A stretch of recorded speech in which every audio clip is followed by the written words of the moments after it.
So last week I did a Speakdom video here on World of Geekdom last Saturday for Speakdom Saturday, and I talked about dating somebody outside of your own religion or political beliefs and whatnot.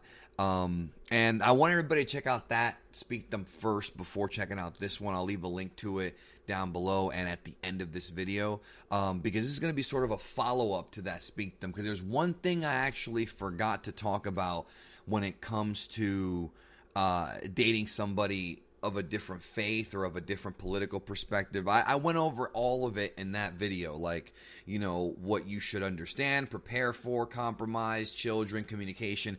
We talked about all that stuff on there. It's a very adult video, and I'm very proud of it here. But there's one thing I forgot to talk about, dude, and that is outside influences that may affect the relationship. And what do I mean by this? Okay, so if you're with somebody who's of a different faith, and I should have covered this in that video, and I apologize if I didn't, but I want to really talk about it here.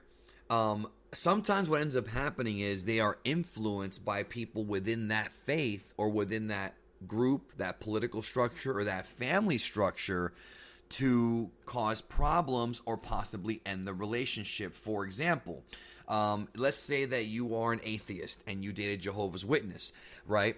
And then what happens is her Jehovah's Witness family basically doesn't want you dating an atheist. And I'm not saying that Jehovah's Witnesses are like this, but this is an example I'm using. You can also use Jewish people with Muslims or Jewish people with Christians, whatever you want. It doesn't matter. Sometimes what ends up happening is, even though the person wants to be with you, they are influenced by their friends and family. And one of the most dangerous things about relationships, and a lot of this happens when you're younger. Usually when you're older, when you're kind of in your late 20s, early 30s, yes, you have more baggage, but you're also smarter typically, and you end up being a little bit more free mentally. So when you're younger, what ends up happening is, and this also applies too, by the way, to like parents and family, it all goes together, is I've seen situations where family and friends can have a very adverse effect on relationships, whether it be religious, political, or not. You know, sometimes you're with a girl and her friends might not like you, and they will trash you behind your back to her and somehow continue to talk trash to where they start changing her whole mental circuitry, and she might be gullible enough to dump you. I've seen it happen a lot. I've seen relationships fall apart because friends talk trash. You make one mistake and their friends paint you out to be freaking Satan.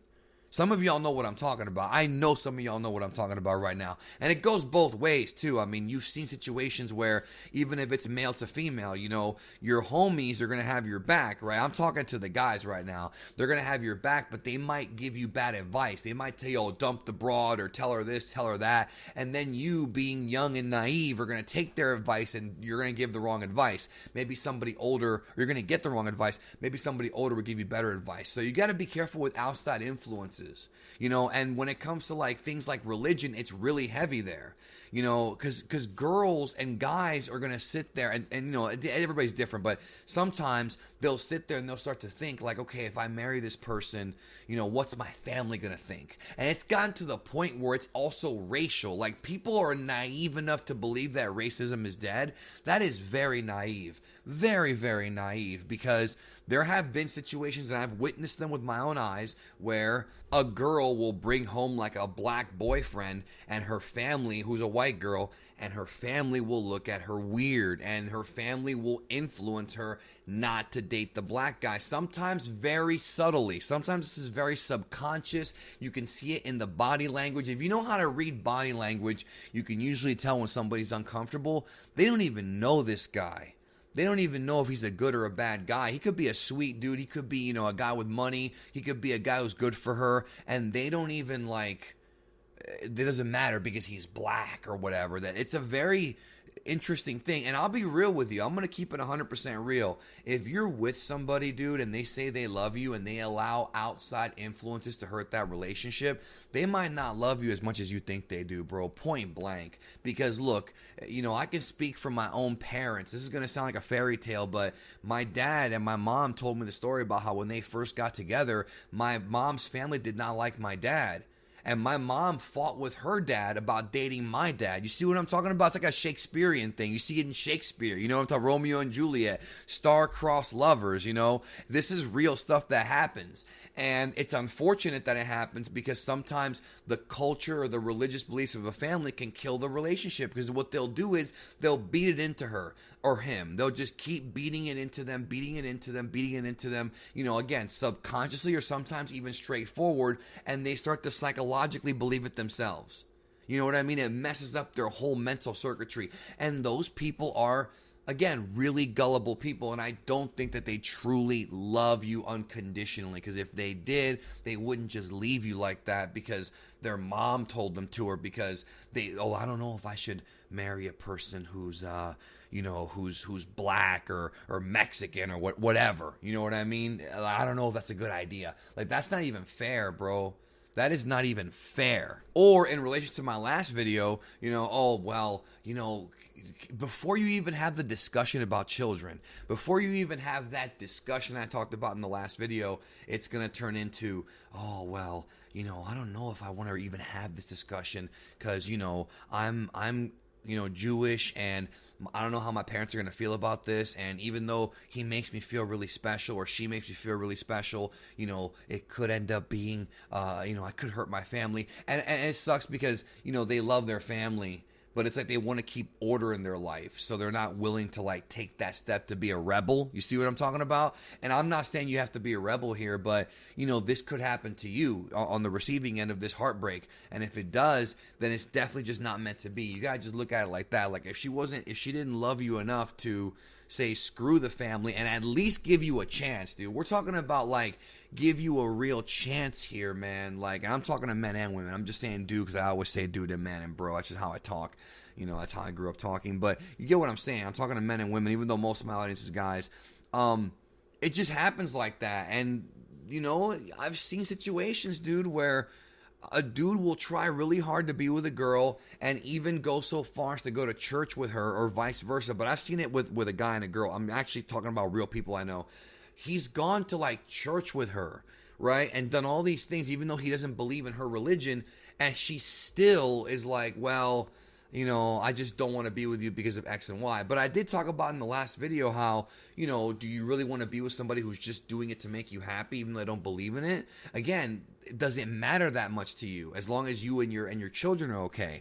It's just a scary thing, and it's something that, the more older I get and the more mature I become, the more I kind of learn about the world, and I learn that human beings are really complex. That's why I've started to kind of learn not to hold grudges. When I was younger, I used to hold a lot of grudges. I don't really hold them anymore because now I kind of understand that human beings are very flawed, all of them, which kind of makes me, this goes back to, I'm going to probably do another video about this, but like this whole celebrity worship thing, people white knighting a celebrity or somebody on Twitter or whatever, or even a YouTuber. It's ridiculous to me. If you don't know the person, you should never white knight them. At the same time, if you don't know the person, you should never criticize them personally.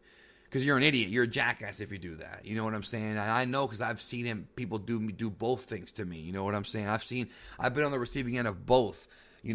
Dumb criticism from people who don't know me, think they know everything about me, and people who love me, but they don't know me. And the reality is I can be a real prick sometimes. And the reality is I can be a real angel sometimes. And that's how all human beings are. There are genuinely bad people, don't get me wrong. But I think most of us as humans are trying to do good based on our own moral compass. And even though there's different religions and stuff like that, different political beliefs, most people have a very similar moral compass. Don't steal, don't kill, don't hurt other people. Not everybody has that same moral compass, but most of us know, just mostly for our own survival, just not to be that way. We're trying to be nice and polite and understanding. We don't always end up doing that, but I think a lot of human beings try, you know what I'm saying? So I've just learned that. I know I'm rambling at this point. I don't know why I'm rambling, but anyways, yes, family influences and friend influences can hurt relationships. So if you're out there and your friends are giving you advice, make sure that they have your best intentions. Make sure that they know what they're talking about. And also, don't make the mistake of getting advice from so many different people because you don't like one person's advice. What irritates me is people who ask like me for advice, I give them my opinion. They don't like what I say, so they ask somebody else, and they say the same thing I say, so they keep asking until they get their own validation. See, that right there is really annoying. Really, really annoying, dude. And don't be that guy. Please don't be that guy. Just, keep an eye open and don't do any rash decisions. If you're having a fight with your mate and they tell you break up with them, your friends tell you that, no, like, unless you are really done, think about it. Sit down, think about it. Because remember, when you're angry, you tend to do things that aren't rational. Think about it. Did this person cross the line to where I can never take them back? Are they willing to work with me? You know what I'm saying? That is important to me. Because the main thing about that I've learned from a lot of old couples who have been together for years is they always talk about communication and forgiveness. That's one thing they always tell me, and I've never really understood it until I went through it myself. You see what I'm saying? So anyways, thanks for listening. I hope you enjoyed it, and I'll talk to you soon.